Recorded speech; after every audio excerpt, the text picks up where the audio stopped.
جہاں من کے کالوں نے علی، حسن، حسین، فاطمہ کے بارے میں غلو کرتے ہوئے ان کو اللہ قرار دیا، ایک کہتا ہے علی اس میں الہی ہے، علی کی بادشاہی ہے،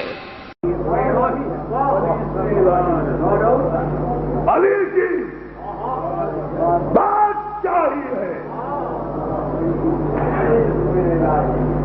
علی اس میں الہی ہے، علی اس میں الہی ہے۔ علی اللہ کا اسم ہے یا علی مدد کہنے والوں سے جھگڑا نہ کرو، اللہ سے پوچھو اس نے اپنا نام علی کیوں رکھا۔ علی اس میں الہی ہے، علی اس میں الہی۔ تو وہاں رسول اللہ صلی اللہ علیہ وسلم کی شان کے اندر بھی ایسے ہی غلو ہوا۔ لوگوں نے جب یہ منظر دیکھے انہوں نے کہا بہتی گنگا میں ہاتھ دھو لو، جب سب کو ہی بڑھایا جا رہا ہے ہم اپنے پیروں کے بارے میں خاموش کیوں رہ جائیں، اپنے بزرگوں کے بارے میں خاموش کیوں رہیں۔ یہ اصول کرخی ہے، اصول کرخی کے رائٹر ہیں ابو الحسن عبید اللہ بن حسین بن دلال الکرخی الحنفی۔ یہ اپنے امام کے بارے میں اس کتاب میں اصول بیان کرتا ہے، اگر قرآن کی آیت، اگر رسول اللہ صلی اللہ علیہ وسلم کی حدیث، اگر صحابی کا عمل ہمارے امام سے ٹکرائے، قرآن کی آیت کس سے ٹکرائے؟ خود بدلتے نہیں، قرآن کو بدل دیتے ہیں کہ غلامی میں بدل جاتا ہے قوموں کا ضمیر۔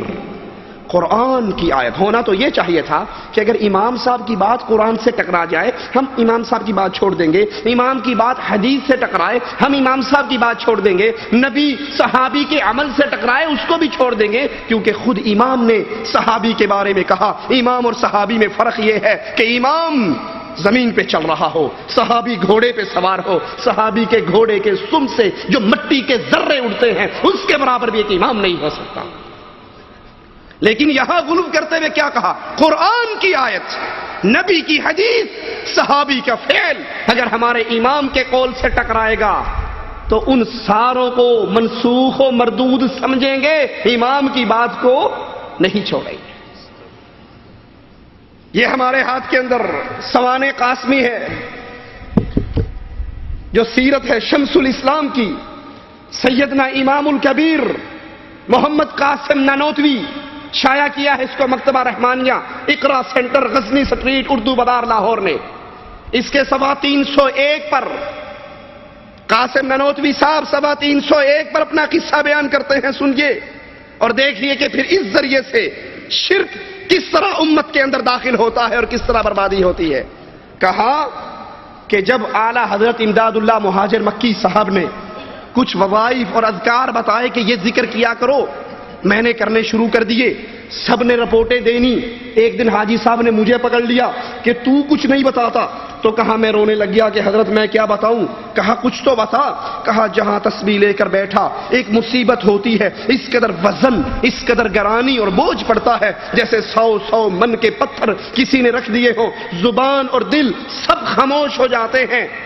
ابھی وہ یہ رو رہے تھے کہ ان کے حاجی امداد اللہ صاحب نے کہا روتا کیوں ہے؟ تو اپنے مقام پہ پہنچ گیا۔ کہا حضرت وہ کیسے؟ مجھ پہ تو بڑا بوجھ پڑتا ہے۔ کہا یہ مبارک ہو، یہ وہ بوجھ ہے جو وحی کے وقت محمد پر پڑا کرتا تھا صلی اللہ علیہ وسلم، اور اب تیرے اوپر پڑ رہا ہے تو نبوت کا فیض ہو رہا ہے، تجھ سے اللہ وہی کام لے گا جو رسول اللہ سے لیا تھا۔ یہ وہ غلو ہے اپنے بزرگوں کے بارے میں، اپنے پیروں کے بارے میں، اپنے شیخ کے بارے میں۔